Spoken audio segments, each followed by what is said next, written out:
Hello everyone, જય શ્રી કૃષ્ણ. કેમ છો? આઈ હોપ તમે બધા જાગી ગયા હશો. જાગી ગયા હશો એનો અર્થ એ છે કે કોલકાતાવાળો જે આ કાંડ થયો છે એનેથી શાયદ તમે જાગી ગયા છો. શું કહેવું મારે એ શબ્દ ઉપર, શું કહેવા એ જે મેં વિડીયો જોયા છે બધા એની ઉપર, કે આટલું હદ સુધી થઈ ગયું કે એ નશામાં એ વ્યક્તિ એવું બધું કરી નાખ્યું છોકરી હારે.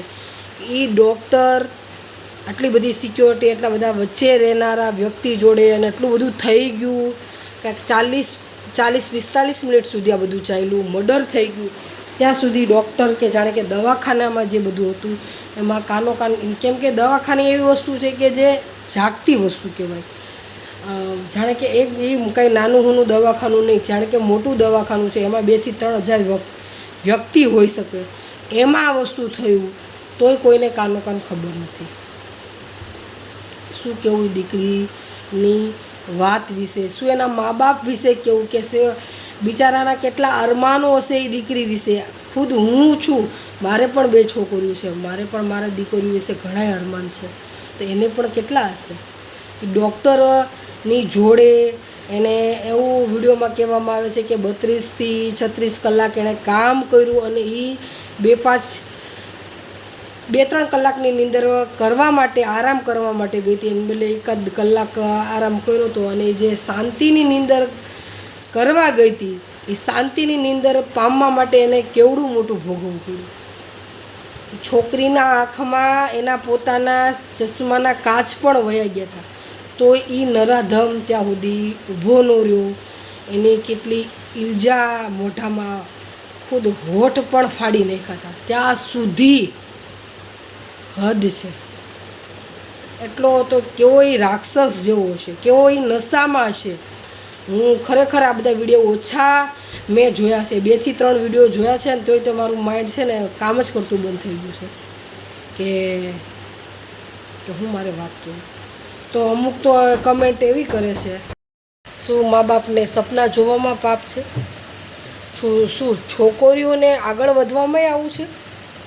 ક્યાંય સિક્યોરિટી નહીં, ક્યાંય છોકરીઓ માટે ક્યાંય ઓપ્શન નહીં. એ 30-40 સેકન્ડમાં એણે કેટલું વેઠ્યું હશે કે એની કોઈ સીમા જ નહીં. કે શું કેવું એ વિશે શબ્દ જ નથી મારી પાસે. એ દીકરીને સહન કરવાની કોઈ સીમા રહી નથી. ત્યાં સુધી એને માયરી હોત ને, એ માયરી, એનું ગળું દબાવીને એનું મર્ડર કરી નાખ્યું. અને અત્યારે તો એમ કહેવાય છે તોય આ બધું હજુ ધીમે ધીમે થાય છે, ધીમે ધીમે બધું હજુ તો એક વ્યક્તિ જ બહાર આવ્યા છે. કેટલા છે કેટલા નહીં, શું એની કોઈ જ ગણતરી જ નથી. એટલે બહુ શરમજનક વાત થાય છે કે આપણા દેશમાં આવી વાત છે. આપણા દેશમાં કેવડી મોટી મોટી વાતો હોય, સ્વાતંત્ર્ય દિન, આમ બેટી પઢાઓ બેટી બઢાઓ. શું કેવી વાત છે. આ છોકરીઓનું તમે બઢાવું તો ક્યાંય નહીં, પણ આ તો રોકો. એની સિક્યોરિટી માટે, છોકરીઓ માટે સિક્યોરિટી માટે કંઈક ઓપ્શન લો,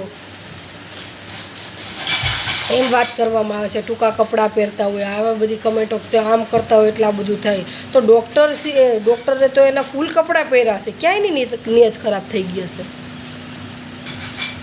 હકીકત ખરેખર જાગવાની જરૂર છે. સ્વતંત્ર દિવસ, આપણા બધા સ્વતંત્ર દિવસ આવી બધું ઉજવીએ છીએ. ખરેખર જે આપણા ભારત દેશમાં દીકરીઓને આવું બધું થાય છે ને, એ રોકાય ને તો એ આપણો સાચી જ રીતે સ્વતંત્ર દિવસ તરીકે ઉજવાશે. આપણા દેશમાં આપણી છોકરીઓ સેફ નથી. આપણે શું કરવું, શું જાગવું એની માટે. સાંજના 7:30 થયા છે, તો સવારે વ્લોગ બનાવ્યો તો પછી કાંઈ વ્લોગ બનાવ્યો. તો એ દીકરીની શું વાત કેવી, નકરા મને તો એના નકરા વિચાર જ આવે છે. એના વિચાર જ બંધ નથી થતા. શું કરવું મારે? નકરા વ્લોગ એના વારે ઘડી બધા વિડીયો ન્યૂઝ જોયા જ રાખું છું. એના મા બાપની એ લોકોની વાતો કરે છે કે 3 કલાક દીકરીને એવું થયું પણ તોય એ લોકોને 3 કલાક સડનલી એ લોકોને બહાર બેસાડવામાં આવ્યા કે એને મળવા દેવામાં ન આવી, જોવા દેવામાં. કેટલી લડાઈ કરીને એના પપ્પા જોવા ગયા તો એને શું જોવામાં મળે છે.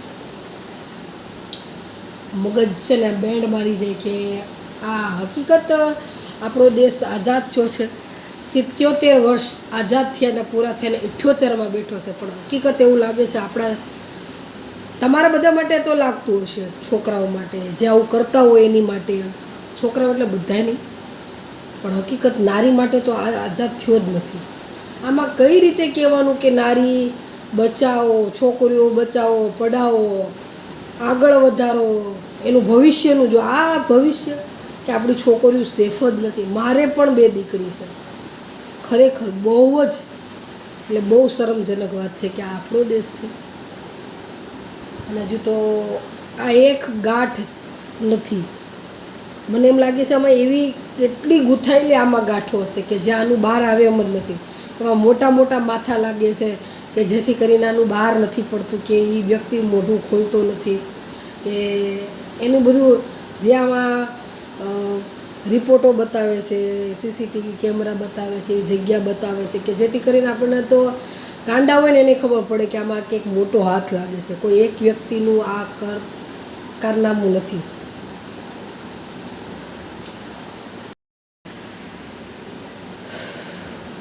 માઇન્ડમાંથી જતું જ નથી.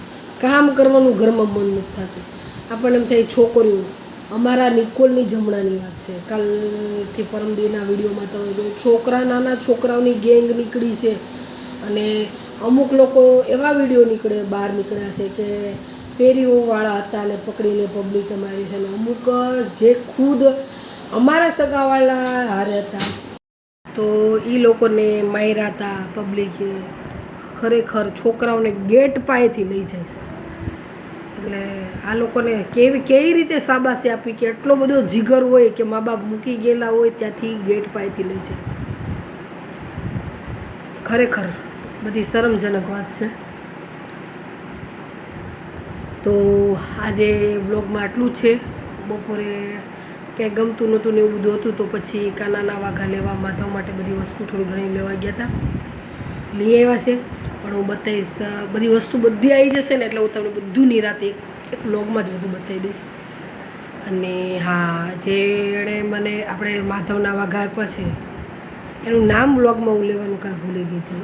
એણે મને કંઈ કીધું નથી પણ મેં બ્લોગ આખો જોયો ને એટલે મેં કીધું ઠીક એનું નામ મેં લીધું. એનું નામ છે સ્વીટી, મારી ફ્રેન્ડ છે, અહીંયા જ છે.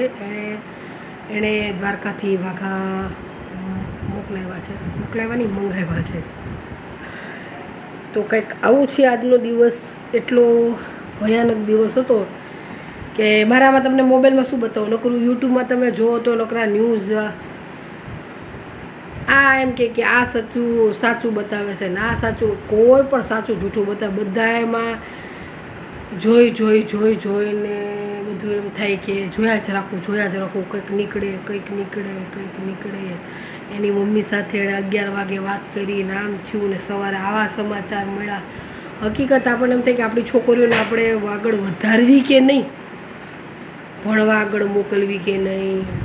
હારી ડિગ્રી મળે ને તો તે કાંઈ છે નહીં. પોલીસવાળા જોડે પણ છોકરીઓ જોડે એવું થાય છે. ઘણા કિસ્સા બધા દબાઈ જાય છે. આનું થોડુંક વધારે છે એટલે બધું બહાર આવે છે.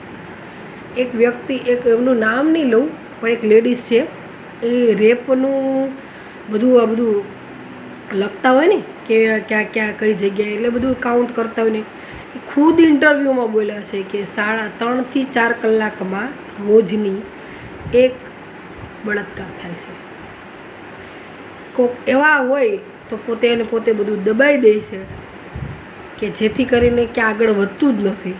એના મા બાપ, સમાજની કારણે, આજુબાજુવાળાને કારણે બધાનું જોઈ અને કેસ દાબી નાખે. કોઈક કેસ જ નથી કરતા. કોઈક એવા માતા હોય તો સામે 3 ગણું એ લોકોને વેઠવાનું હોય એટલે એ લોકોને અડધું કરીને અધવચ્ચે મૂકી દે છે.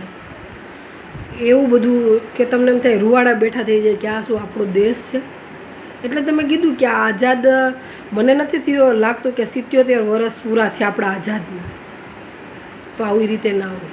તો કંઈક કરવું પડે, ક્યાંક જાગવું પડે. અત્યારે કોલકાતાના બધા વિડીયો તમે જુઓ ને તો એ કેટલી છોકરીઓ રોડ ઉપર નીકળી ગઈ છે, બધી કેન્ડલ્સો લઈને પોતા હવન રીતે બધા કરે છે. એટલે ખરેખર શરમજનક વાત છે, શરમજનક વાત છે કે આવું પણ થાય છે. બેહદ હું કેમ કે બધી વસ્તુ કહેવા જ નથી માંગતી, મને નહીં ખબર પડતી કે હું કઈ રીતે કહું. મને એમ કહું છું કે એ બધી વસ્તુ વારે ઘડે કહું છું ને તો કે એ વસ્તુ પર મને એમ થાય કે કઈ રીતે હું વાત કરું, એ વ્યક્તિને કેવી રીતે થયું હશે કે હું આ વ્યક્તિ જોડે છોકરી હારે આવું કરું. પાછા ટિપ્પણીઓ કરવાવાળા તો કપડા ઉપર પણ કમેન્ટ કરે છે, કપડાં કે ટૂંકા પહેર્યા હોય એટલે વ્યક્તિને આવું માઇન્ડ ડાઉન થઈ જાય. અરે એ ડૉક્ટર છે એને તો પૂરા પહેરવેશ કપડાં પહેર્યા છે, તો એવું એક અમુક જુઓ તો તમે 3 મહિનાની 9 મહિનાની છો એનામાં શું હોય, તો એના પર પણ બળાત્કાર થાય છે. અને કપડાં કેવી મેથડ મગજની કપડાં ઉપર કમેન્ટ કરો છો કે કપડાં આવી રીતે.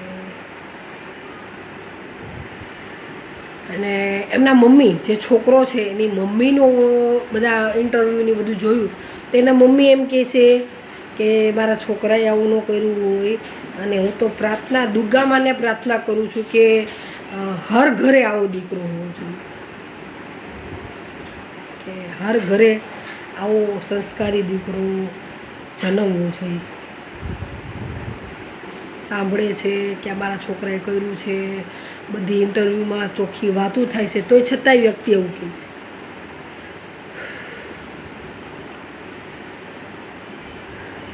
તો આગળ તો બહુ કાંઈ કેવું છે નહીં, નકર હું તો કહી શકું એમ જ નથી. હાવ ભયંકર ને ભયંકર મગજની એમ કોઈ વિચારવા જેવું જ નથી રહેવા દેવું. મને એમ થયું કોને જઈને વાત કરું ખુલેસેથી કે મારા દિલની ભડાસ ઓછી થઈ જાય, કે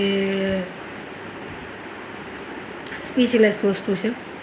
એટલે હકીકત આમાં વિચારવા જેવી વસ્તુ છે, જાગવા જેવી વસ્તુ છે. કેટલા છોકરાઓના છોકરીઓના નાની બાળકીઓના આવી રીતે જીવ લેશો, એણે કેટલું સહન કર્યું હશે. 40 સેકન્ડ વિચારથી જ આપણને હચમચાવી નાખે છે, તો એ વ્યક્તિએ કેટલું દીકરીએ સહન કર્યું છે. તો બ્લોગમાં બસ આટલું જ. રસોઈમાં તો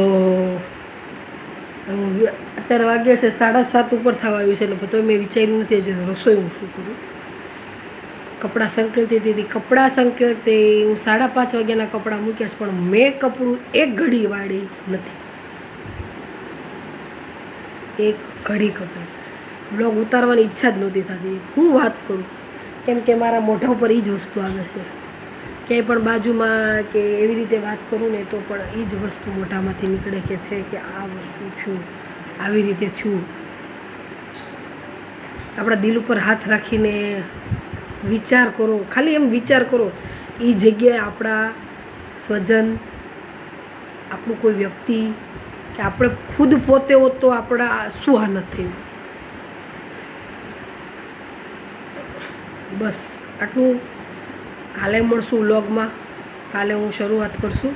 આજે તો હું વાત જ નહીં કરી શકું. મને શાયદ મને એમ લાગે છે મને સપનામાં પણ આ બધું આવશે. એટલે ચલો, જય શ્રી કૃષ્ણ. માધવના એના દર્શન કરાવ્યા નથી તમને, ચલો કરાવી દો. માતાજીના અને માધવના દર્શન કરાવી દો. તો માતાજી અને આપણા માધવ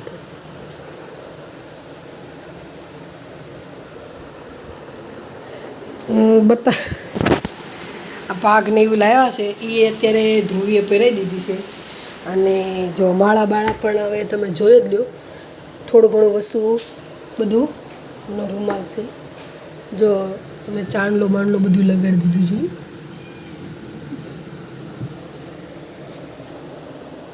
અને આ એમની ન્યૂ ભાગડી લાવ્યા છે અમે. તો વ્લોગમાં મળીએ પછી કાલે.